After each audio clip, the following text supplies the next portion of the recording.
ரிஷிகேஷ் அவரோட பெயர் என்னன்னா சந்திரசேகரன். இவர் தமிழ்நாட்டோட காங்கிரஸோட செய்தி தொடர்பாளர். நம்ம கேப்டன் டிவி கேமராமேன் வெங்கடேஷோட அவரு இப்போ உரையாட இருக்காரு. ஐயா வணக்கம். வணக்கம். இப்போ நேற்றைய நியூஸ் பார்த்துருப்பீங்க. உங்க காங்கிரஸோட எதிர்கட்சி தலைவர் ராகுல் காந்தி அவரை குண்டுகட்டா அரெஸ்ட் பண்ணியிருக்காங்க. நீங்க அதை எப்படி பார்க்குறீங்க? அதாவது குறிப்பாக சொல்லப்போனால் மோடி அவர்கள் ஆட்சிக்கு வந்ததிலிருந்து எந்த ஒரு பாராளுமன்றத்தில் எடுத்துக்கிட்டாலும் அங்கே ஒரு விவாதங்கள் இல்லை. விவாதங்கள் இல்லாமல் தான் எல்லா பில்களும் அவங்க நிறைவேற்ற முயற்சிகளை பார்க்குறோம். பாராளுமன்றத்தில் உறுப்பினர்களுக்கு பேசுவதற்கான அனுமதி இல்லை. எதிர்க்கட்சிகளுக்கு அவர்களுடைய குரல் வலையை நெரிக்கிற மாதிரி பல விஷயங்களை இவர்கள் அந்த அரசு தொடர்ந்து செய்து கொண்டிருக்கிறது. அது மட்டும்தானா அப்படின்னு கேட்டால் எந்த போராட்டங்களுக்குமே ஒரு அனுமதி இல்லாத ஒரு நிலைமை இருக்கிறது. நீங்கள் விவசாயிகள் போராட்டம் 1.5-2 காலம் நடந்துச்சு. சென்ட்ரல் டெல்லியில் நடந்தது, ஒரு மத்திய பகுதியில் நடந்துச்சு. ஆனால் அவர்களை எப்படி ஒடுக்கினார்கள் என்பதை பார்த்தோம். விவசாயிகளை ஒரு கார் ஏற்றி அமைச்சருடைய மகனாக இருக்கும் ஒருவரே, மத்திய அமைச்சருடைய மகன் ஒருவரே கார் ஏற்றி ஒரு விவசாயிகள் ஒரு 4 பேரை கொன்றதை எல்லாம் பார்த்தோம். அதற்கு பிறகு அந்த 3 விவசாய சட்டங்களை ஒரு கமா ஃபுல் ஸ்டாப்பு கூட நாங்கள் மாற்ற மாட்டோம்னு சொன்ன ஒரு பாரதிய ஜனதா கட்சி ஒரு 4-5 மாநில தேர்தல்களை ஒட்டி அதை வித்ட்ரா பண்ணாங்க. அதற்கு பிறகு மல்யுத்த வீராங்கனைகள் டெல்லியில் பார்த்தோம். குண்டுக்கட்டாக அந்த வீராங்கனைகள் எல்லாம் தெருவில் இழுத்துக்கிட்டு போனதை பார்த்தோம். அவர்கள் போராடியதை பார்த்தோம். ஆனாலும் பாஜகவின் எம்பி ஒருவரை காப்பாற்றுவதற்காக அந்த மல்யுத்த வீராங்கனைகளோட போராட்டங்களை கண்டுகொள்ளாமல் இந்த அரசு சென்றதையும் பார்த்தோம். இப்படி வரிசையாக சொல்லிக்கொண்டே போகலாம். மணிப்பூர் விவகாரம், மணிப்பூரில் 2 குழுக்களுக்கு இடையே மோதல் ஏற்பட்டு பல நூற்றுக்கணக்கான அப்பாவிகள் உயிரிழந்த போதிலும் மணிப்பூர் பற்றி ஒரு வார்த்தை கூட பேசாமல் உள்துறை அமைச்சரும் பிரதமரும் கடந்து போனார்கள். அந்த மணிப்பூரை பற்றி பேச வேண்டும் என்பதற்காகவே எதிர்க்கட்சிகள் எல்லாம் சேர்ந்து பாராளுமன்றத்தில் ஒரு நம்பிக்கையில்லா தீர்மானம் கொண்டு வரக்கூடிய அளவிற்கு இந்த அரசு நடந்து கொண்டிருந்தது என்பதை பார்த்தோம். அதே மாதிரி இந்த பல சட்டங்கள் எடுத்துக்கிட்டிங்கன்னா பாராளுமன்றத்தில் நிறைவேற்றும் போது முன்பெல்லாம் முதல் நாளே அந்த பில்லுடைய காப்பி, அந்த திருத்தங்களோ அல்லது சட்டங்களோ, அந்த சட்ட நகல்கள் பாராளுமன்ற உறுப்பினர்களுக்கு கொடுக்கப்படும். அதை அவர்கள் படித்துவிட்டு அதில் கேள்வி கேட்பதற்கோ அல்லது அது சம்பந்தமான சந்தேகங்களை விளக்கங்களை கேட்பதற்கோ அவர்களுக்கு ஒரு கால அவகாசம் கிடைக்கும். ஆனால் இவர்கள் என்ன செய்தார்கள் என்று சொன்னால், வேண்டுமென்றே ஒரு நாள் முன்பு கூட இல்லாமல் 1 மணி நேரம் 2 மணி நேரம் கால அவகாசம் கொடுத்து அந்த பில்களை எல்லாம், அந்த சட்ட திருத்தங்களை, சட்ட மசோதாக்களை எல்லாம் பாராளுமன்ற உறுப்பினர்களிடம் கொடுக்கும் வேலையை இந்த அரசு செய்தது. அதாவது எந்த விவாதமும் இருக்கக்கூடாது, அதில் சம்பந்தமாக எந்த கேள்வியும் இருக்கக்கூடாது. இதுதான் இந்த அரசுடைய ஒரு பிடிவாத குணமாக, போக்காக இதுவரை நடந்து கொண்டிருக்கிறது. அதை தொடர்ந்து தான் இன்றைக்கு எடுத்தோம் என்று சொன்னால், நேற்றைக்கு திரு ராகுல் காந்தி அவர்கள், திரு பிரியங்கா காந்தி அவர்கள் மற்றும் பாராளுமன்ற உறுப்பினர்கள் அவர்களை எல்லாம் நடத்திய முறையை நேரடியாக பார்த்தாலே ஒரு ஜனநாயகத்தை இந்த அரசு எப்படி குழி தோண்டி புதைத்து கொண்டிருக்கிறது அப்படிங்கிறத பார்க்கலாம். நீங்கள் ஒரு பேச்சுவார்த்தை நடத்தலாம். நீங்கள் அந்த காக்ரோச் ஜனதா பார்ட்டி ஒரு இளம் தலைமுறையினர், அவர்கள் வேலைவாய்ப்பு மறுக்கப்படுகிறது. அவர்கள் ப்ரிப்பேர் பண்ணி ஒரு நீட் எக்ஸாமாக இருக்கட்டும், சிபிஎஸ்சி எக்ஸாமாக இருக்கட்டும், நெட் வேறு தேர்வுகளாக இருக்கட்டும், கிட்டத்தட்ட இந்த 12 ஆண்டுகளில் 150க்கும் மேலான ஒரு பேப்பர் லீக் நடந்திருக்கு. வினாத்தாள் கசிவு என்பது நடந்திருக்கு. இது சாதாரணமாக கடந்து போகிற விஷயம் இல்லை. ஒரு மாணவனோ அல்லது ஒரு இளைஞனோ ஒரு தேர்வுக்காக ப்ரிப்பேர் பண்ணும் பொழுது அவருடைய வாழ்நாள் கனவாக அந்த தேர்வை நினைக்கும் பொழுது கிட்டத்தட்ட ஒரு 9 லட்சம் ரூபாய் அந்த தேர்வுக்காக செலவாகிறது என்று சொல்லப்படுகிறது. ஒரு தேர்வுக்கு ப்ரிப்பேர் பண்ணி அந்த தேர்வை எழுதுறான்னா 9 லட்சம் ரூபா அவங்களுக்கு சராசரியாக செலவாகுது, அந்த கோச்சிங்கு மற்ற விஷயங்களுக்கெல்லாம். அப்படி செலவு செய்து பெற்றோர்களுடைய உழைப்பு, பெற்றோர்களுடைய கனவு எல்லாவற்றையும் அந்த இளைஞன், அந்த மாணவன் மீது அவர்கள் சுமத்துகின்ற ஒரு சூழ்நிலை ஏற்படுது. அப்படி இருக்கும் பொழுது ஒரு நீட் வினாத்தாள் கசிவு என்று சொன்ன பிறகு அல்லது வேறு ஏதாவது ஒரு வினாத்தாள் கசிவு என்று சொன்னால் இவர்கள் சாதாரணமாக கடந்து போய்விட்டு மறுதேர்வு என்று உடனே அறிவிக்கிறாங்க. மறுதேர்வு என்றால் மீண்டும் அவர்கள் ப்ரிப்பேர் பண்ணி அவர்களுடைய தன்னம்பிக்கையே தகர்க்கக்கூடிய விஷயத்தில் இந்த வினாத்தாள் கசிவு என்பது நடந்து கொண்டிருக்கிறது. ஒரு தேர்வை கூட ஒரு ஒழுங்கான முறையில் நடத்த முடியாத ஒரு கல்வி அமைச்சர் ஏன் இதற்கு பொறுப்பேற்கக்கூடாது? இதற்கு அக்கௌண்டபிலிட்டி, முதல்ல ஒரு அரசு என்று எடுத்துக்கொண்டால், ஏதோ ஒரு துறை ரீதியான ஃபெயிலியர் என்று எடுத்துக்கொண்டால் அதற்கான பொறுப்பு யார் ஏற்றுக்கொள்வது அப்படின்னு சொன்னால் அந்த அக்கௌண்டபிலிட்டியே கிடையாது. யார் பெற்ற பிள்ளையோ அப்படின்னு சொல்லுவாங்கள்ல, அது மாதிரி இவர்கள் அதை கடந்து செல்கிறார்கள். மீண்டும் ஒரு தேர்வு நடத்தி அதன் ரிசல்ட்டாக வெளிவருகிறது. அப்புறம் இன்னொரு வினாத்தாள் கசிவு வருகிறது. மறுபடியும் மீண்டும் ஏதோ ஒரு கண் துடைப்புக்காக சில வழக்குகளோ அல்லது வழக்கு பதிவுகளோ நடக்கின்றன. இதன் பின்னணி என்ன? இப்போ வினாத்தாள் கசிவுன்னு சொன்ன பிறகு எதனால் லீக் ஆகுதுன்னு பார்த்தா டெலகிராம் ஆப்பை வந்து தடை பண்ணோன்னு சொல்கிறாங்க. டெலகிராம் ஆப்பை தடை பண்ணால் லீக் வராதா அப்படின்னு கேட்டால் இல்லை, அதற்கு பிறகும் வந்துச்சு. இவர்களுடைய நடவடிக்கையெல்லாம் எப்படி இருக்கும்னு கேட்டால், ஒரு உதாரணத்துக்கு சீனா எல்லை பிரச்சனை வந்துச்சு. எல்லை பிரச்சனை வந்து சீனா நம்முடைய இப்போ எல்லையை ஆக்கிரமிக்குது என்று சொல்லும் பொழுது, சீனாவுக்கும் நமக்குமான ஒரு பெரிய மோதல் என்று வந்த பொழுது, நம் இராணுவ வீரர்கள் 20 பேரை அடித்தே எல்லையில் கொல்லப்பட்ட பொழுது உடனே என்ன செஞ்சாங்கன்னா, சீனா மீது நடவடிக்கை என்று சொன்னாங்க. என்ன நடவடிக்கை எடுத்தாங்கன்னா, ஒரு சீனா ஆப் ஒரு 45 ஆப்பை தடை பண்ணிட்டாங்க. தடை பண்ணிட்டு சீனா மீது நாங்கள் நடவடிக்கை எடுத்துக்கிட்டோம்னு சொன்னாங்க. அந்த அளவிற்கு தான் இவர்களுடைய நடவடிக்கை எல்லாம் இருக்கிறது. இது ஒரு கண்துடைப்பான நடவடிக்கை, மக்களுக்கு கண்துடைப்பான நடவடிக்கையாக இவர்களுடைய நடவடிக்கை எல்லாம் இருக்கிறது. அப்படித்தான் இந்த காக்ரோச் ஜனதா பார்ட்டி என்று சொல்லப்படுகின்ற இவர்கள் வந்து ஒரு தன்னெழுச்சியாக ஒரு பெரிய போராட்டத்தை டெல்லியில் நடத்திக்கிட்டு இருக்காங்க. சார், இப்போ இந்த நீட்டை கொண்டு வந்ததே வந்து காங்கிரஸ் பார்ட்டி தானே, அது யாரும் மறுக்க முடியாது. ரெண்டாவது, நீட் நீங்கள் ஒரு வெளிப்படையாக சொன்னால் அது மாதிரி தெரியும். நீங்கள் அதற்கு உள்ளே சென்று பார்த்தீங்கன்னா தான் அதனுடைய விவரங்கள் புரியும். இது வந்து காங்கிரஸ் கட்சி நேரடியாக கொண்டு வரவில்லை.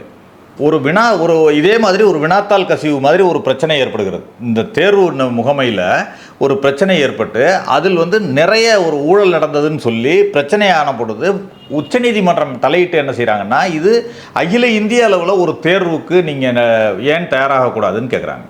அகில இந்திய அளவில் இதை ஒரு தேர்வு, ஏன்னா மருத்துவ கவுன்சிலில் ஒரு பிரச்சனை புகார் வருகிறது.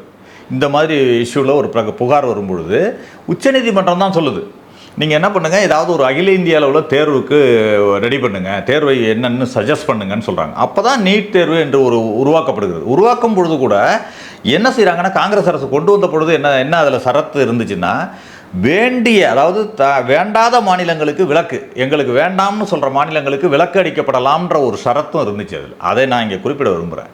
அப்படி பார்த்தால் தமிழகம் வேண்டாம் என்று சொன்னால் அவர்களுக்கு விலக்கு உண்டு. ஆனால் மோடி அரசு வந்த பிறகு அந்த ஷரத்தை எடுத்துட்டாங்க. எல்லா மாநிலமும் கட்டாயமாக நீட் தேர்வு கட்டாயம் என்பதை கொண்டு வந்துட்டாங்க. அதுதான் இன்றைக்கு பிரச்சனை. இது ஒரு பக்கம். ஒன்று வந்து நீட் தேர்வு வேண்டாமா வேணுமா அப்படிங்கிறது ஒரு பக்கம். சில மாநிலங்கள் தானாகவே ஏற்றுக்கொண்டு விட்டன, அது ஒரு பக்கம். ஆனால் நீட் தேர்வை நீங்கள் ஒழுங்காக நடத்துகிறீங்களா அப்படிங்கிறது தானே இப்போ பிரச்சனையே.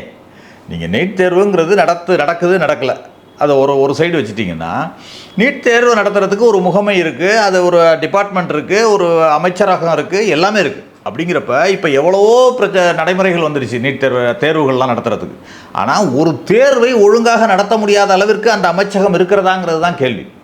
அதுக்கு யார் பொறுப்பேற்றுக்கிறது? நீங்கள் அந்த காலத்தில் எடுத்துக்கிட்டிங்கன்னா, எங்கேயோ அரியலூரில் நடந்த ஒரு ரயில் விபத்துக்கு மத்திய அமைச்சர் லால் பகதூர் சாஸ்திரி பொறுப்பேற்றுக் கொண்டு ராஜினாமா செய்திருக்கிறார். இதெல்லாம் நடந்திருக்கிறது. கடந்த காலங்களில் பல பிரச்சனைகள், ஊழல் புகார் வந்தாலோ அல்லது வேறு ஏதாவது ஒரு புகார் வந்தாலோ, ஏன் நிதிஷ்குமார் ரயில்வே அமைச்சர் பதவியிலிருந்து ராஜினாமா செய்திருக்கிறார் ரயில் விபத்துக்காக.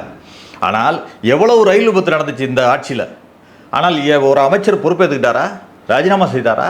அது சம்பந்தமான தொடர் நடவடிக்கை என்ன? அதுதான் இப்பொழுது கேள்வியாகிறது. நீங்கள் வந்து யாருமே பொறுப்பேற்றுக்க மாட்டாங்க. இதை ஒரு ப்ரெஸ்டீஜ் இஷ்யூவாக எடுத்துக்கிறாங்க. இந்த கவர்மெண்ட் என்ன நினைக்கிறது என்று சொன்னால், நாங்கள் செய்வதை செய்வோம், நாங்கள் எந்த பொறுப்பையும் ஏற்றுக்கொள்ள மாட்டோம், நீங்கள் அதற்காக போராடக்கூடாது. அப்படி என்று சொன்னால் என்ன இது ஜனநாயகம் என்பதுதான் கேள்வி. அதற்காகத்தான் இன்றைக்கு ராகுல் காந்தி அவர்களும் தலைவர்களும் போராடுறாங்க. போராடும் பொழுது தர்மேந்திர பிரதான் என்ற அவர் வந்து ஒரு தனி மனிதர் அல்ல. நீங்கள் அந்த அமைச்சகத்துக்கு பொறுப்பானவர். நீங்கள் ஒரே ஒரு சம்பவத்தை வச்சு அவர் ராஜினாமா செய்ய சொல்லலை. 152 பேப்பர் லீக் ஆகிருக்கு, 150க்கும் மேற்பட்ட பேப்பர் லீக். அதுக்கு நீங்கள் பொறுப்பேற்றுக்கல, நீங்கள் அந்த அமைச்சகத்தை சரியாக நடத்தலைன்னா ஏன் அந்த பொறுப்பேற்று நீங்கள் ஒரு அமைச்சரை பதவி விலக சொல்லக்கூடாது அப்படிங்கிறது தான் கேள்வி. சார், இப்போ இது வந்து இந்த 5 ஆண்டுகளில் நடக்கல. போன 5 ஆண்டுகளுமே நீட்டோட பிரச்சனைகள் மிகப்பெரிய பிரச்சனைகளாக நடந்தது. ஆனால் மக்கள் வந்து பிஜேபிக்கு தான் ஓட்டை வச்சு மிகப்பெரிய ஓட்டு வித்தியாசத்தில் ஜெயிக்க வச்சாங்க. நீங்கள் எதிர்கட்சியாக தான், அதுவும் கூட்டணியில் தான் நீங்கள் எதிர்கட்சியாக வந்தீங்க. அப்போ வந்து மக்கள் ஏற்றுக்கிறாங்களே, மிஸ்டர் நரேந்திர மோடி அவர்கள் வந்து என்ன செஞ்சாலும், பாரத பிரதமர் என்ன செஞ்சாலும் கரெக்டாக இருக்கும் அப்படின்றது மக்கள் ஏற்றுக்கிறாங்க. காங்கிரஸை வந்து அவாய்ட் பண்ணுறாங்க. இல்லை, நீங்கள் சொல்கிறது தவறு. அதாவது ஒவ்வொரு கட்சிக்கும் வெற்றி தோல்வி ஏற்ற இறக்கம் எல்லாமே இருக்கும். 2 பாராளுமன்ற உறுப்பினர்களை கொண்டிருந்த பாஜக தான் இன்றைக்கு 3வது முறையாக ஆட்சியில் இருக்குது. முதல் முறை போன்ற முறை வந்து பெரிய மெஜாரிட்டியில் வந்த பாஜக இன்றைக்கு 2 கட்சிகளுடைய ஆதரவோடு தான் அவங்க இருக்காங்க. அவங்க தனி மெஜாரிட்டி வரல. 400 பார்னு 400ன்னு சொல்லி இலக்கு அமைச்சவர்கள் 300க்கு கீழே வந்திருக்காங்க. அதை மக்கள் கொண்டு வந்திருக்காங்களா இல்லையா? அதே மாதிரி 400 இடங்கள் பெற்றிருந்த காங்கிரஸ் கட்சி ஒரு காலத்தில் உண்டு. அந்த ரெக்கார்டு வந்து இதுவரைக்கும் முறியடிக்கப்படலை. 400க்கு மேல் என்ற ரெக்கார்டு வந்து இதுவரைக்கும் எந்த கட்சியாலும் முறியடிக்க முடியல. ஆனால் இன்றைக்கே அது குறைந்திருக்கிறது. ஆனால் மீண்டும் மக்கள் நம்பிக்கையை பெற்று வருவது தான் ஒரு கட்சியுடைய இலக்கு. அதனுடைய இது இன்றைக்கு இப்போ ராகுல் காந்தி அவர்கள் அதை நோக்கி சென்று கொண்டிருக்கிறார். இன்றைக்கு வந்து ஒரு மக்கள் நம்பிக்கையை பெற்ற ஒரு தலைவராக வளர்ந்து கொண்டிருக்கிறார். இன்றைக்கு கன்னியாகுமரியிலிருந்து காஷ்மீர் வரை, மணிப்பூரிலிருந்து மகாராஷ்டிரா வரை ஒரு நடைப்பயணம் சென்ற தலைவர் வந்து இந்தியாவிலேயே வேறு யாரும் கிடையாது. இன்றைக்கு இருக்கின்ற தலைவர்களை நீங்கள் சொன்னீங்கன்னா யாருமே கிடையாது. மக்களோடு இருக்கின்ற தலைவராக வளர்ந்து கொண்டிருக்கிறார். அதைத்தான் இவர்கள் என்ன செய்கிறாங்கன்னா, ஒரே ஒரு விஷயத்தை மட்டும் பதிவு பண்ண விரும்புகிறேன். நீங்கள் வெற்றி பெறுறாங்கன்னு சொல்கிறீங்க. அவர்கள் வெற்றி பெறுறதை யாரும் மறுக்க முடியாது. ஒன்று, அவர்கள் வெற்றி வந்து வெறும் மக்கள் அளித்த தீர்ப்பினால் மட்டும் வெற்றி பெறவில்லை அப்படிங்கிறத ஒன்று சொல்கிறேன். ஒன்று, பல இடங்களில் சில முறைகேடுகள் நடந்ததும் நிரூபிக்கப்பட்டிருக்கிறது. ஒன்று. இரண்டாவது, அவர்கள் ஒவ்வொரு தேர்தலுக்கும் ஏதாவது ஒரு திசை திருப்பும் வேலையை அவர்கள் செய்து அதன் மூலமாக வெற்றி பெறுகிறார்கள்ன்றதையும் நான் குறிப்பிட விரும்புகிறேன். முதல்ல மோடி அவர்கள் வந்தப்போவே 2014 நீங்கள் திருப்பி ரீவைண்ட் பண்ணி பார்த்தீங்கன்னா, நீங்கள் இப்போ அந்த 17 லட்சம் போடுறேன் அதுக்காகலாம் ஓட்டு போடலாம். ஆனால் குஜராத் மாடல் அப்படின்னு ஒன்று சொன்னாங்க. அது என்னன்னே தெரியாது பல பேருக்கு மக்களுக்கு. குஜராத்தில் ஏதோ பாலாரும் தேனாரும் ஓடுது, சிங்கப்பூரில் இருக்கிற பில்டிங் எல்லாம் காட்டி குஜராத்தில் இருக்கிற மாதிரி போட்டிருந்தாங்க. போட்டு குஜராத் மாடல்னு சொல்லி மக்கள் அதை நம்பினாங்க. அதை என்ன பண்ணாங்க, ஒரு குஜராத் மாடல்னால் ஏதோ பெரிய இதாக இருக்கும் போல இருக்குது, மோடி வந்தால் நம்ம ஊரெலாம் சிங்கப்பூர் ஆகிடும் அப்படின்னு சொல்லி தான் நினச்சாங்க. அது பொய் என்று நிரூபணமானது அதற்கு பிறகு. ஆனால் அதை விட்டாங்க. அதை விட்டுட்டு குஜராத் மாடல்னு இப்போ எங்கேயாவது சொல்கிறாங்களா? இல்லை. ஏன்னா அதை விட்டுட்டாங்க. ஏன்னா மக்களுக்கு தெரிஞ்சு போச்சு. அதனால் அடுத்ததை கொண்டு வந்தாங்க. அடுத்த எலெக்ஷனுக்கு என்ன சொன்னாங்க, புல்வாமா தாக்குதல், சர்ஜிக்கல் ஸ்ட்ரைக், பாகிஸ்தானை இது பண்ணணும்னா 56 இன்ச்சு மார்பு கொண்ட மோடியால் தான் முடியும். இதை எடுத்துகிட்டு போனாங்க. மக்கள்கிட்ட ஒவ்வொரு தடவையும் தேர்தல் நேரத்தில் ஒரு உணர்ச்சிகளை தூண்டி எதையோ ஒன்று சொல்லி அதன் மூலமாக வெற்றி என்பதை அடைந்து கொண்டிருக்கிறார்கள். அது கொஞ்சம் கொஞ்சமாக மக்களிடம் வெளிப்பட்டு கொண்டே வருகிறது. இந்த தேர்தலில் என்ன அவங்க வச்சுருக்காங்க அப்படின்னு பார்த்தோம்னா, அந்த தொகுதி மறுவரையறை அப்படின்னு ஒரு சிஸ்டத்தை கொண்டு வரதே அதுக்காகத்தான். எதுக்காக கொண்டு வராங்க, இந்த தேர்தலையே நம்ம 2 கட்சியோடைய ஆதரவோடு தான் வர முடிஞ்சு. அடுத்த தேர்தல் என்பது நமக்கு அடியாக இருக்கும் என்பது அவர்களுக்கு தெரிந்து விட்டது. அதனால் என்ன செய்கிறாங்கன்னா, ஏதோ ஒரு 4-5 மாநிலங்களை ஃபோக்கஸ் பண்ணி அதில் தேர்தல் கமிஷன் மூலமாகவோ அல்லது வாக்கு இயந்திரம் மூலமாகவோ அல்லது ஏதோ ஒரு மூலமாக ஒரு 4-5 மாநிலங்களில் நாம் கேப்சர் பண்ணாலே இந்தியாவுடைய சரித்திரத்தை எழுதிவிடலாம், நாம் வந்துவிடலாம், மீண்டும் வந்துவிடலாம் என்ற ஒரு எண்ணம் அவர்களிடம் இருக்கிறது. அதுதான் இன்றைக்கு எல்லாவற்றைக்கும் தூண்டுதலாக இருக்கிறதுன்றதை நான் பார்க்குறேன். அதைத்தான் அவர்கள் வெற்றி என்பதற்கு காரணம்னு பார்க்குறேன். அது மட்டும் இல்லை, அவர்கள் ஒன்றும் 65% வாக்குகளை பெற்று வரல. 36, 37, 38% வாக்குகள் தான் அவர்கள் பெற்றிருக்கிறது. மீதம் இருக்கிற 60%க்கு மேலே எதிர்ப்பாக தான் இருக்காங்க. இன்னும் எதிர்ப்பாக தான் இருக்காங்க. எதிர்க்கட்சிகள் ஒன்றிணைந்து நிற்கலை. ரெண்டாவது அந்த பிரிவினையை அவங்க யூஸ் பண்ணி இவர்கள் வெற்றி பெற்று கொண்டு இருக்கிறாங்க. ஒவ்வொரு மாநிலத்திலையும் அது மாதிரி ஒரு பிளவை ஏற்படுத்துகிறாங்க. இன்றைக்கு மம்தா பானர்ஜி என்று எடுத்துக்கொண்டால் அந்த கட்சியை ஃபுல்லாக உடைச்சிட்டாங்க. அந்த கட்சியில் உள்ளவங்க தான் பிஜேபியில் இருக்காங்க. இப்படித்தான் இவர்களுடைய வெற்றி என்பது சாத்தியமாகி இருக்கிறது. அது இந்த தேர்தலில் முழுமையாக இவர்கள் அம்பலப்பட்டிருக்கிறார்கள். அடுத்து வரும் தேர்தல்கள் என்பது அவர்களுக்கு மிகப்பெரிய சவாலாக இருக்கும். அது கண்டிப்பாக ராகுல் காந்திக்கான காலமாக இருக்கும் என்பதுதான் உண்மை.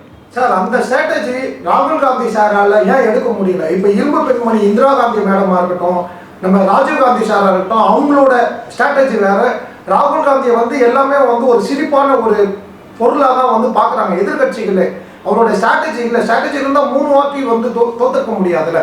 2014 வந்து ராகுல் காந்தி தலைமை தான் எல்லாமே ஏற்றுக்கிட்டாங்க. இவரோட தலைமையை யாருமே ஏற்றுக்க மாட்டேங்கிறாங்க. அவரோட தலைமை பண்பு இல்லைன்ற மாதிரி மக்கள் நினைக்கிறாங்க. இல்லை, மக்கள் நினைக்கல.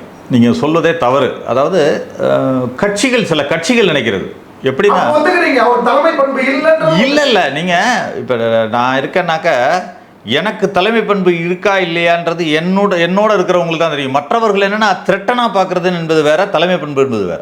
உங்களை வந்து எதிரியா இவன் வந்துட்டா நமக்கு பிரச்சனைன்னு நினைக்கிறதும் இருக்காங்க. இது காங்கிரஸ் கட்சியுடைய வாக்குகள் வேண்டும், வெற்றிக்காக வேண்டும். நீங்கள் மாநில கட்சிகளை நான் எந்த கட்சின்னு குறிப்பிட விரும்பல. ஒரு மாநில கட்சி இருக்கிறது என்று சொன்னால் அந்த மாநில கட்சி காங்கிரஸ் கட்சிகளுடைய வாக்கு வேண்டும் வெற்றி பெறுவதற்கு. ஆனால் காங்கிரஸ் கட்சி வளர்ந்து விடக்கூடாது. நீங்கள் திமுகவை தான் சொல்கிறீங்க. திமுக இல்லை, ஏன் மம்தா பானர்ஜியை கூட எடுத்துக்கங்க. காங்கிரஸ் கட்சியிலிருந்து பிரிந்த கட்சி தான். ஆனால் காங்கிரஸ் கட்சியே எதிரியாக நினச்சாங்க. நீங்கள் என்ன நினைக்கணும், நீங்கள் என்ன பண்ணியிருக்கணும், அப்போ வந்து பிஜேபி எதிரி உங்களுக்கு. அப்படின்னா காங்கிரஸ் கட்சியும் வேண்டும், கம்யூனிஸ்ட் கட்சியும் வேண்டும் என்று நீங்கள் அரவணைத்து சென்றிருக்கணும்.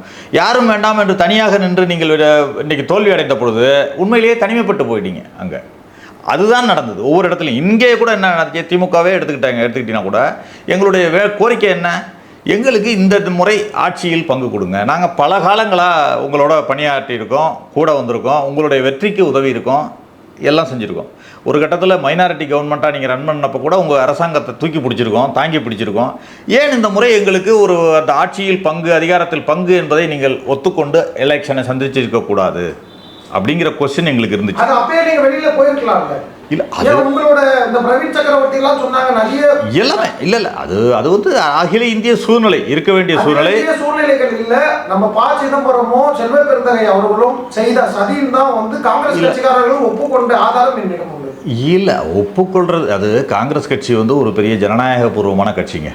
எனக்கு என்னுடைய கருத்தை சொல்வதற்கு நான் கூட இப்போ கட்சிக்கு எதிராக கூட ஏதாவது ஒரு கருத்தை சொல்லலாம். ஆனால் எனக்கு அந்த பண்பு கிடையாது. நான் அந்த கட்சி லைனை விட்டு நான் வெளில பேச மாட்டேன். என்னுடைய நிலைப்பாடு அது. சில பேர் என்னென்னா அவர்கள் என்ன வேண்டுமானாலும் பேசலாம்ங்கிற ஒரு இது இருக்குது அவங்களுக்கு வந்து. அதை இப்போ இல்லை, காங்கிரஸில் காந்தி காலத்திலிருந்து எப்படின்னா அவர்களுக்கு பேசுவதற்கான முழுமையான ஜனநாயகம் காங்கிரஸ் கட்சியில் உண்டு.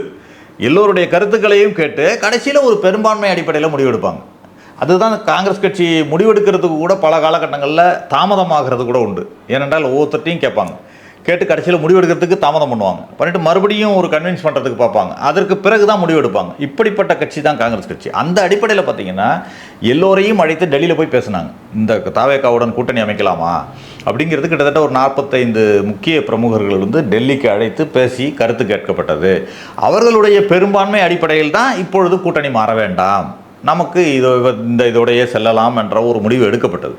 அது தவறு சரி என்பது வந்து தேர்தல் முடிவுக்கு அப்புறம் தான் தெரியும். நீங்கள் தேர்தல் முடிவு திமுக வெற்றி பெற்றிருந்தா என்ன பண்ணுவீங்க? இந்த பேச்சை நம்ம பேசவே மாட்டோம்ல, எதிர்கருத்துக்களே வந்திருக்காது இல்லை. ஆக இல்லை அப்படி சொல்கிறேன். இப்போ லீகலாக வந்து காரியத்துக்கு ஏற்ற மாதிரி மாறுவீங்க. இப்போ உங்களுக்கு வந்து எல்லாமே தோல் கொடுத்தது எம்பியில் இருக்கட்டும், அந்த 10 எம்பி வந்ததுக்கும் திமுக தான் காரணம். இப்போ நீங்கள் 5 சீட்டு வின் பண்ணதுக்கும் திமுக தான் காரணம்.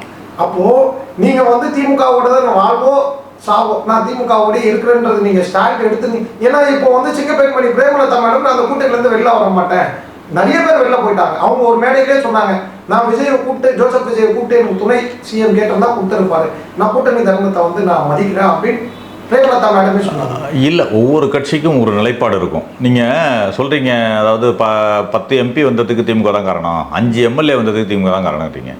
அப்படி என்றால் அவங்க 22 எம்பி வந்ததுக்கு நாங்கள் காரணம், அவங்க இன்னைக்கு 57 எம்எல்ஏ வந்ததுக்கு நாங்கள் காரணம். எல்லோருடைய வாக்கு இல்லையா? இன்றைக்கி தேமுதிக வாக்கு அதில் எப்படி இருக்கோ, காங்கிரஸ் வாக்கு இருக்குல்ல, கம்யூனிஸ்ட் வாக்கு இருக்குல்ல, பிசிகே வாக்கு இருக்குல்ல, எல்லாம் சேர்ந்தது தானே. அது 5% இருக்கலாம், 10% இருக்கலாம், 2% இருக்கலாம். ஆனால் வாக்கு என்பது எல்லோருடைய வாக்கும் சேர்ந்து தானே ஒரு வெற்றியை தீர்மானிக்குது. இல்லைனா எதுக்கு 20 கட்சி 21 கட்சி உங்களுக்கு எதுக்கு தனியாக நிற்க வேண்டியதானே? இது வரைக்கும் திமுக வரலாற்றில் எடுத்து பாருங்கள், காங்கிரஸ் கட்சி தனியாக நின்று வெற்றி பெற்றிருக்கிறது. அதிமுக கூட ஒரு தடவை தனியாக நின்று வெற்றி பெற்றிருக்கிறது ஜெயலலிதா காலத்தில். திமுக 67 52 தேர்தல் சந்தித்த காலத்துலேருந்து, நீங்கள் 52ல் முதல்ல தேர்தல் சந்திக்கிறாங்க, திமுக சந்திக்கிறாங்க. 52லிருந்து இப்போ 2026 தேர்தல் வரைக்கும் இதுவரை ஒரு முறை கூட தனியாக நின்று வெற்றி பெற்றது கிடையாது, அவர்கள் வெற்றி பெற்றது கிடையாது. அது மாதிரி கடந்த 50 ஆண்டு காலம் வரலாறு, அரசியல் வரலாற்றில் 50 ஆண்டு அரை நூறாண்டு காலம் எடுத்துக்கிட்டிங்கன்னா 1989 தவிர மற்ற காலங்களிலெல்லாம் திமுக வெற்றி பெற்ற போது காங்கிரஸ் உடன் இருந்திருக்கிறது. நீங்கள் வேணால் டேட்டா எடுத்து பாருங்கள், காங்கிரஸ் மூலமாகத்தான் வெற்றி பெற்றிருக்கிறது. இதை எங்களால் சொல்ல முடியாதா? அதனால் வெற்றி தோல்வி என்பது கூட்டணி கட்சிகளாலையும் உண்டு. கூட்டணி என்பது வெற்றிக்காகத்தான். அதனால் அடிமை சாசனம் கிடையாது. நீங்கள் கூட்டணியில் இருந்தீங்க, அதனால் நாங்கள் சொல்வது தான், நாங்கள் தோற்றாலும் நீங்கள் எங்கள் கூட தான் இருக்கணும், நாங்கள் வாழ்ந்தாலும் தாழ்ந்தாலும் சொல்கிறீங்கல்ல, அதெல்லாம் கிடையாது. அது கூட்டணி கிடையாது. ஏன் அவங்க தேமுதிகவே மாற்றமெல்லாம் பண்ணலையா? 2-3 கட்சிகள் மாறலையா? மக்கள் நல கூட்டணி எப்படி இருந்துச்சு? எப்படி வந்தது மக்கள் நல கூட்டணி என்பது? எப்படி வந்துச்சு? திமுகவுக்கும் அதிமுகவுக்கும் இருந்தப்போ கலைஞர் பழம் நடுவி பாலில் விழுந்துச்சுன்னு சொன்னார். ஏன் விழலை? அங்கே விழாமல் வேறு இடத்துக்கு போனதுக்கு காரணம் என்ன? அதெல்லாம் கேள்விகள் இருக்குது. அது ஒவ்வொரு கட்சியுடைய முடிவு, கட்சி நலன். நான் என்னுடைய கட்சிக்கு, எங்களுடைய கட்சிக்கு என்ன சரியாக இருக்கும், மக்களுக்கு எந்த செய்தால் எங்கள் கட்சி நம்பிக்கையை பெற முடியும் அப்படிங்கிற தீர்மானம். அது ப்ரீ அலையன்ஸாக இருக்கலாம், போஸ்ட் அலையன்ஸாக இருக்கலாம். அதெல்லாம் ஒரு கட்சியுடைய முடிவு. கம்யூனிஸ்டே முடிவு எடுத்தாங்க. அவங்க செயற்குழு கூட்டம் கூடி, அவங்க 2-3 தடவை கூடி எல்லாம் பேசி முடிவெடுத்து அப்புறமா தானே அறிவிக்கிறாங்க. அது எங்களுடைய உயர்மட்ட குழு கூடி தாவேகா கட்சி ஆதரவு கேட்குது, எங்களுடைய உயர்மட்ட குழு டெல்லியில் கூடி அதுக்கப்புறம் முடிவு எடுக்கிறாங்க. அப்படிங்கிறப்ப எங்களுடைய கட்சி நலன் எங்களுக்கு முக்கியம். நாங்கள் இப்போ அதற்காக எங்களுடைய ஒரே கொள்கை என்ன? பாஜக மதச்சார்பற்ற சக்திகள் மதச்சார்புள்ள சக்திகள் வந்துடக்கூடாது, செக்யூலர் ஃப்ரண்ட் இருக்கணும்.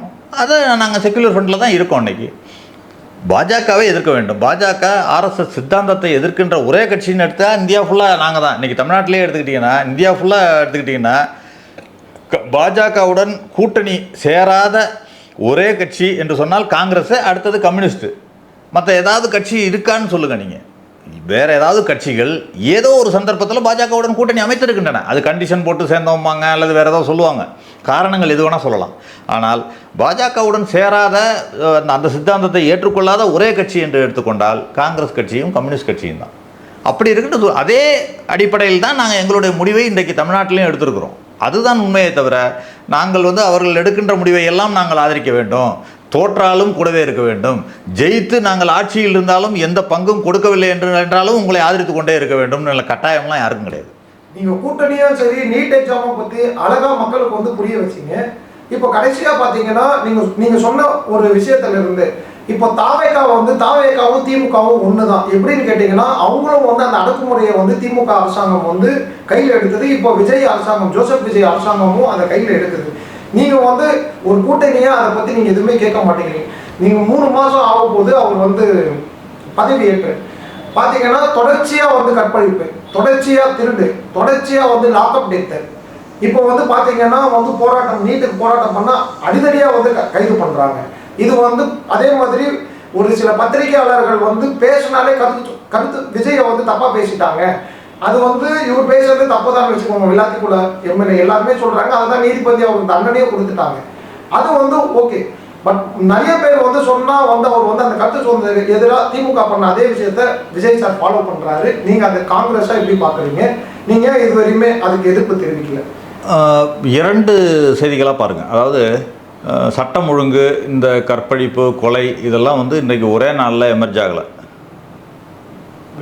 எதுவுமே நீங்கள் போதைப் பொருள் தான் அதற்கான பேசிக்னு சொல்கிறாங்க. நீங்கள் ஒரு பேசிக் இந்த நீங்கள் கொலை நடக்குது, ஒரு கற்பழிப்பு நடக்குது, அல்லது ஒரு பெரிய சம்பவம் நடக்குதுன்னு சொன்னால் முதல் அடிப்படை போதைப்பொருள் பழக்கம்னு சொல்கிறாங்க. இது கடந்த ஒரு 5 ஆண்டு காலமாக அதிகபட்சமாக தமிழ்நாட்டில் புழக்கத்தில் வந்துவிட்டது என்பதை நம்ம கண்கூட பார்க்க முடிஞ்சிச்சு கடந்த 5 ஆண்டு காலமாக. அதை 5 நாள்லேயோ 50 நாள்லேயோ ஒழிக்க முடியுமா அப்படின்னு கேட்டால் அது ஒரு கொஸ்டின் மார்க். அதற்கான முன்னெடுப்பை இந்த அரசு எடுக்கிறதா என்று கேட்டால் எடுத்துக்கொண்டிருக்கிறது. அதை மட்டும் நான் உறுதியாக சொல்ல முடியும். ஒன்று, அதே மாதிரி நீங்கள் எடுத்துக்கிட்டிங்கன்னா இவர்கள் நீங்கள் இன்னொன்று சொன்னீங்க, லாக்அப் டெத் சொன்னீங்க. லாக்அப் டெத்தில் எந்த மாதிரி விஷயங்கள் எப்படி நடக்கிறது அப்படிங்கிறது பார்க்குறோம். நீங்கள் காவல்துறை மத்தியில் லாக்அப் டெத்துனா இப்போ சிஎம் ஃபோன் பண்ணி அவங்கள அடித்து கொள்ளுங்கன்னு சொல்கிறாரா? கிடையாது. இந்த காவல்துறை இப்போ அப்பாயின்ட் பண்ண 50 நாளில் அப்பாயின்ட் பண்ண காவல்துறையா? இல்லை. அவங்க 20 வருஷம் 30 வருஷமாக சர்வீஸில் இருக்கிற காவல்துறை தான். அவங்க தானே இன்றைக்கி பண்ணுறதும். அவங்க சொல்லி பண்ணாங்கன்னு நான் சொல்லலை, அந்த அரசாங்கம் சொல்லி பண்ணாங்கன்னு சொல்லலை. அவர்கள் மனநிலை மாற வேண்டும் முதல்ல, அது ஒன்று. இரண்டாவது, அப்படி நடந்தால் என்ன ஆக்ஷன் எடுக்கிறாங்க அப்படிங்கிறதையும் நீங்கள் பார்க்கணும். இன்றைக்கு ஒரு உதாரணத்துக்கு எடுத்துக்கிட்டிங்கன்னா, நாகர்கோவிலில் ஒரு லாக்அப் டெத், அதை ஒரு ஃபிசிக்கலி சேலஞ்சு பர்சன் அவரோட லாக்அப் டெத் நடக்குது. நடந்த உடனே என்ன பண்ணுறாங்கன்னா, இதுவரைக்கும் இல்லாத அளவுக்கு 3 காவலர்கள் சஸ்பெண்ட் பண்ணப்படுறாங்க. அவங்க என்ன பண்ணுவாங்கன்னா, மற்றவங்களாம் என்ன பண்ணுவாங்கன்னா அவங்கள வேறு இடத்துக்கு மாற்றுவாங்க, போஸ்டிங்கை இது பண்ணி வைப்பாங்க, நிறுத்தி வைப்பாங்க. இப்படித்தான் செய்வாங்களே தவிர அவர்கள் சஸ்பெண்ட் ஆனது, உடனே சஸ்பெண்ட் ஆனது இந்த கேஸில் தான். அதே மாதிரி இன்னொரு இதுவும் இப்போ கேட்டிங்கன்னா, பிரேத பரிசோதனை அப்படின்னு பண்ணுவாங்க. அவங்களுக்கு பண்ணுறப்ப 3 ஹாஸ்பிட்டல்லேருந்து பிரேத பரிசோதனை பண்ண வைக்கிறாங்க. டாக்டர்கள் 3 வேறு மருத்துவமனையிலேருந்து டாக்டர்கள் போய் அந்த பிரேத பரிசோதனை பண்ணுறாங்க. அப்போ தான் அந்த உண்மையான சம்பவம் கிடையாது. ஏன்னா அந்த லோக்கலில் உள்ள மருத்துவமனையில் இருந்தால் சம்டைம் அவங்களுக்கும் லோக்கல் டீலிங் இருக்கும். அந்த மருத்துவமனைக்கும் அந்த லோக்கல் போலீஸுக்குமே டீலிங் இருக்கும். அப்படிங்கிறப்ப அதை மறைப்பதற்கான வாய்ப்பும் இருக்கிறது. அப்படின்றதுக்காக 3 வித்தியாசமான மருத்துவமனைகளிலிருந்து இதுவரைக்கும் நடந்ததில்லை. இது நான் சொல்லலை, பல ஆராய்ச்சி ஆய்வாளர்கள் சொன்னது. 3 மருத்துவமனைகளிலிருந்து சென்று பிரேத பரிசோதனை சென்று உடனேயே அந்த வீடியோவையும் அந்த சம்பந்தப்பட்ட அந்த குடும்பத்தினர்கிட்ட ஒப்படைக்கிறாங்க. இப்படி அதோட நடவடிக்கை நீங்கள் அதுக்கு ஒரு நடந்துச்சு அப்படின்னு சொன்னால் அதோட விடலை, அதெல்லாம் அதை மறைக்கிறதுக்கு பார்க்கல. அதை வெளிப்படையான நிர்வாகம்ன்றது தான் அது சொல்ல வர்றேன். அதை செய்கிறார்கள் என்பதே நீங்கள் அடுத்த தடவை அந்த 3 பேரை சஸ்பெண்ட் பண்ணுறப்ப அடுத்த தடவை அந்த காவலர்களுக்கு ஒரு பயம் இருக்கும். உடனே சஸ்பெண்ட் பண்ணிவிடுவாங்க, நம்மளுக்கு வேலை உத்தரவாதம் இல்லை அப்படிங்கிறது வந்தால் தான் அவர்கள் அடுத்தப்பட்ட செய்ய மாட்டாங்க. 3வதாக ஒரே ஒரு விஷயம் இந்த கவர்மெண்ட்டை பற்றி சொல்லணும்னு சொன்னால், நீங்கள் ஒரு 50-60 ஆண்டு காலமாக ஒரு சலிப்பின் காரணமாகத்தான் இந்த அரசு வந்திருக்கு. இந்த 2 கழகங்கள் மீது உள்ள சலிப்பு, வெறுப்பு, இதெல்லாம் தான். அதில் ஒரே ஒரு இளைஞர்கள் இப்போ அடுத்த தலைமுறைகள்லாம் விரும்புகிறது என்னென்னா, ஒரு ஊழலற்ற நிர்வாகம். லஞ்ச ஊழலற்ற நிர்வாகம். அதனை இந்த அரசு செய்ய வேண்டும் என்று நினைக்கிறது. நீங்கள் 50 வருடமாக பண்ணதை நீங்கள் அதே நான் முன்பு சொன்னது தான். 5 நாள்லையோ 50 நாள்லையோ அந்த ஊழலே இல்லாமல் லஞ்சமே இன்றைக்கி இல்லையா அப்படின்னு கேட்டிங்கன்னா நான் சொல்ல மாட்டேன், இல்லை என்று சொல்ல மாட்டேன். ஆனால் அதற்கான முன்னெடுப்பை இந்த அரசு எடுக்கிறது. எந்த முதல்வர் இதுவரைக்கும் நான் என்னுடைய வாழ்க்கையில் நான் கேள்விப்பட்டதில்லை. முதல்வர் நேரடியாக யாராவது லஞ்சம் கேட்டால் உங்கள் அண்ணன் நான் இருக்கேன் என்ன சொல்லுங்க இல்லைங்க, நான் சொல்கிறேன் அப்போ நடக்கவே இல்லைங்க, அப்போ நடக்கவே இல்லை. நடந்தா தானே நீங்கள் அப்போ ஊழல்ன்றதே பேச்சு இல்லைங்க. நீங்கள் காமராஜர்ன்றது வெளிப்படையான நிர்வாகம். அவர் எல்லாரையும் ஒவ்வொருத்தரையும் கூப்பிட்டு கேட்டுக்கிட்டு இருந்தார். அதற்கப்புறம் தானே ஊழல்ன்றது வந்ததே. நீங்கள் அதற்கு பிறகு தான் ஒவ்வொன்றுக்கும் கைவிட்டு ஒவ்வொன்றுக்கும் லஞ்சம் கொடுத்தா தான் நகர முடியும். ஏங்க அந்த காலத்தில் கவுன்சிலர்கள் சைக்கிளில் போனதை பார்த்துருக்கேன்னு சொல்லியிருக்காங்க. எங்கள் அப்பாலாம் சொல்லியிருக்காங்க. ஒரு கவுன்சிலராக இருந்தவங்க இதாக இருந்தவங்கலாம் பஞ்சாயத்து தலைவர்லாம் அவங்க காசில் செலவில் போயிட்டு வருவாங்க. பெயருக்கு ஒரு புகழுக்காக அந்த பதவியை வச்சுக்கிட்டு இருந்தாங்க அந்த காலத்தில். ஒரு கிராமத்துலலாம் எடுத்துக்கிட்டிங்கன்னா ஒரு பஞ்சாயத்து தலைவர்னு எடுத்திங்கன்னா அவங்க அவங்க கை காசை செலவு பண்ணி ஊருக்கு செலவு பண்ணுவாங்க. அப்படி அவங்க எப்படி லஞ்சம் வாங்குவாங்க? அவங்க கை காட்ட போட்டு செலவு பண்ணுறவங்க எப்படி லஞ்சம் வாங்குவாங்க? அப்படி இருந்த காலகட்டம் வேறு. அதற்கப்புறம் கொஞ்சம் கொஞ்சமாக மாறி அது என்ன ஆச்சுன்னா லஞ்சம் என்பது ஒரு அடிப்படை உரிமை மாதிரி ஆயிடுச்சு ஒவ்வொருத்தருக்கும். இதுக்கு அந்த சர்டிஃபிகேட்டாக இவ்வளோ ரூபா, இந்த இதுவாக இவ்வளோ இந்த அப்படின்னு வந்துருச்சு. அது இதை கேட்டேன்னா கலைஞர் ஒரு கட்டத்தில் சொல்லியிருக்காரு, ஸ்விஸ் பேங்க்ல காமராஜர் ஐயா அக்கௌண்ட் வச்சிருக்காரு. இல்லை, அதுதான் கடைசியில் அவர் இறந்தப்பவே தெரிஞ்சிச்சு. அவரோட சட்டப்பையில் 110 ரூபா பணம் இருந்திருக்கு. அவருக்குன்னு அவர் பேரில் ஒரு சொத்து கிடையாது. அதுதான் ஒரு 9 ஆண்டு காலம் முதல்வராக இருந்தவருக்கு. அதனால் அது எல்லாரும் அப்புறம் புரிஞ்சுக்கிட்டாங்க. அவர் அது மாதிரி பங்களாவை போட்டு ஏழை பங்காளரின் பங்களா பாருங்கலாம் போட்டதாக சொல்லுவாங்க. நாங்கள் சின்ன வயசில் இருந்தப்போ சொல்லுவாங்க, ஏழை பங்காளரின் பங்களா பாருங்கள்னு சொல்லிட்டு அந்த டி நகர் அதான் இந்த திருமலை பிள்ளையரோட வீடை எடுத்து ஏழை பங்காளரின் பங்களா பாருங்கள் அப்படின்னு போடுவாங்களாம். அது மாதிரி ஊட்டியில் போய் ஒரு 3 நாள் இருந்ததுக்கு பெரிய கிரிட்டிசிசம் பண்ணியிருக்காங்க. அவர் போய் ஓய்வு எடுக்கிறது தேவையா, அவருக்கு ஓய்வு தேவையான்லாம் கேட்டிருக்காங்க. அதனால் அந்த கிரிட்டிசிசம்லாம் வேறு, அதையெல்லாம் தாண்டி தான் அவர் வந்தார். ஆனால் மக்கள் புரிஞ்சுக்கிட்டாங்க. கடைசியில் அவர் இறந்த பொழுது என்ன இருந்துச்சு, அவர் எப்படி இறந்தார், எப்படி எளிமையாக வாழ்ந்தார். இன்றும் அவர் மீது ஒரு குற்றம் சொல்ல முடியாது. நீங்கள் சமூக நீதி அது பல விஷயங்கள் அவரை பற்றி பேசணும்னா அது ஒரு பெரிய சப்ஜெக்ட் டாபிக். அதனால தான் நான் அதை கம்பேர் பண்ணலைன்னா. காமராஜர் என்ற ஒரு தலைவனை இன்றைக்கி தமிழ்நாடு வேறு யாரும் இதுவரைக்கும் தொட முடியாது. அவரை அந்த தலைவர் என்ற ரேஞ்சிலேருந்து, பெருந்தலைவர் என்ற ரேஞ்சிலேருந்து அவரை கம்பேர் பண்ணுற அளவுக்கு இன்னும் யாரும் தலைவர் வரவில்லை அப்படின்னு தான் நான் சொல்லுவேன். இனிமேலும் வருவாரா என்பது ஒரு பெரிய கேள்விக்குறி. அது அகில இந்திய அளவிலேயே நம்ம சொல்ல முடியும், கம்பேர் பண்ணி சொல்ல முடியும். அதனால் இன்றைக்கு இருக்கின்ற சூழ்நிலையில் ஊழல் இல்லாத அரசு, திறமையான நிர்வாகம், நேர்மையான நிர்வாகத்தை இளைஞர்கள் எதிர்பார்க்குறாங்க. அந்த நிர்வாகத்தை கொடுக்க வேண்டும் என்று இந்த அரசு ஒரு மனப்பூர்வமாக விரும்புகிறது. அதனை நோக்கி இந்த அரசு சென்று கொண்டிருப்பதை நம்ம பாராட்டணும். அதைத்தான் இந்த இளைஞர்கள் விரும்புகிறார்கள். அதை நோக்கி இந்த அரசு சென்று கொண்டிருப்பதை பாராட்ட வேண்டும் என்பதோடு நான் நிறைவு செய்கிறேன். சார், இப்போ நேரமின்மை காரணமாக சீமான் அவர்கள் தொடர்ச்சியாக இன துரோகிகள்னா அது காங்கிரஸ் தான். கிட்டத்தட்ட ராஜீவ்காந்தி ஜெயவர்தனை ஒப்பந்தம் போட்டதுக்கு அப்புறம் தான் அங்கே லட்சக்கணக்கான ஆட்கள் இறந்தாங்க. இன்னுமே பல மேடைகளில் சொல்றாரு, அவங்க இன்னொருத்தவங்க முதுகுல ஏறி தான் சவாரி செய்வாங்க, அவங்களுக்கு திராணி கிடையாது தனியா நிற்க அப்படின்றது தொடர்ச்சியா உங்களை எந்த அளவுக்கு கிரிட்டிசைஸ் பண்ண முடியுமோ காங்கிரஸ் அந்த அளவுக்கு கிரிட்டிசைஸ் பண்ணிட்டு இருக்காரு. சில இடங்கள்ல நானே ஒரு பேட்டி எடுக்கிறப்போ பெரிய பெரிய தலைவர்கள் ஒரே மேடையில என்னோட தர்க்கம் பண்ண சொல்லுங்க, அந்த தைரியம் இருக்கான்றது சீமான் ஓப்பனாக கேட்டிருக்காரு. இது நேர்மைமை காரணமா நீங்க கொஞ்சம் ஷார்ட்டா. சீமான் என்பவர் எப்படிப்பட்டவர்னு சொன்னாக்க, இன்றைக்கு அவர் அவருடைய கட்சியை எப்படி நடத்தி கொண்டிருக்கிறார் அப்படின்னு சொன்னால், வெளிநாட்டு தமிழர்களிடமிருந்து பிச்சை எடுத்து அவர் கட்சி நடத்தி கொண்டிருக்கிறார். இன்னும் சொல்லப்போனால் திரள் நிதி இல்லாமல் அவர் கட்சி கிடையாது. அது அந்த தமிழர்களை ஏமாற்றி, அந்த தமிழர்களை ஏதோ பிரபாகரனுடன் இவர் நெருக்கம் என்று சொல்லி, பிரபாகரனோட இது வேறு, எங்களுக்கு எதிர்ப்பு தான், அது வேறு, அந்த சப்ஜெக்டே வேறு. ஆனால் இவர் கட்சி நடத்துவது எப்படி அப்படிங்கிறத வெளிப்படையாக சொல்ல முடியுமா? ஃபஸ்ட்டு உங்களுக்கு நீ ஒன்றுமே இல்லாத ஆள்னு சொல்லிட்டு 1 கோடி காரில் எப்படி வர்ற, அதெல்லாம் சொல்ல முடியுமா? அது மாதிரி நிறையா கேள்வி இருக்குது.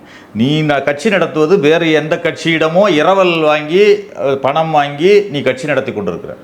எங்களை பற்றி பேசுவதற்கான எந்த விதமான அருகதையும் இல்லாத ஒரு நபர். அவரை பற்றி பேசி நேரத்தையே வீணடிக்க நான் விரும்பலை, அவ்வளோதான் சொல்லுவேன். ஐயா, இவ்வளவு நேரம் உங்களோட பொன்னான நேரத்தை எங்க கேப்டன் டிவிக்காக நீங்க நேரத்தை செலுத்தி பேட்டி அளித்ததுக்கு நன்றி ஐயா. நன்றி.